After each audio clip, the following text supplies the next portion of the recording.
was 8 a.m. on a Thursday, and we go in for surgery, and I had never had a stitch, nothing. 16 years old, like nothing had ever happened terrible to me.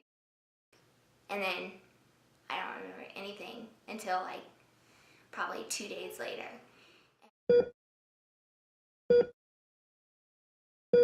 Apparently I said, I don't feel so well.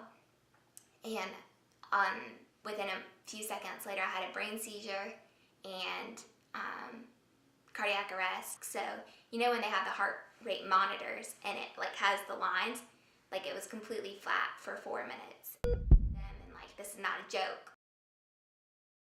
Like, this is basically like your worst nightmare.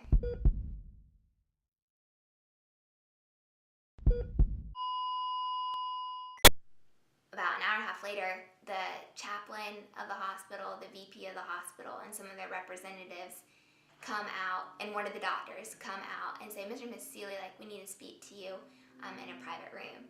My dad, who was a former Marine, hit the ground crying, and my mom passed out. They had put me into a medically induced coma to let my brain like calm down.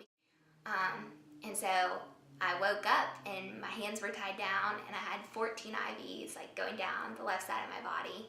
Apparently I like started like doing this, like, and so finally they're like, what is she doing with her hand? Like, what is this? And they're like, oh my God, she wants to write something to us. And so the first word I wrote was chapstick. Just the fact that I could compose such and articulate a thought like that showed that I didn't have much brain damage. My mom would come hold my hand, and whenever she did that, she'd be talking to me and like stroking my hair and stuff, and like they said, just like a tear would roll down my face. Anytime I go to the dentist or an eye doctor or anything, they need your medical history, and you know the little checklist, it's like, do you have history of diabetes, are you obese, etc., etc., and it's like, heart attack, check.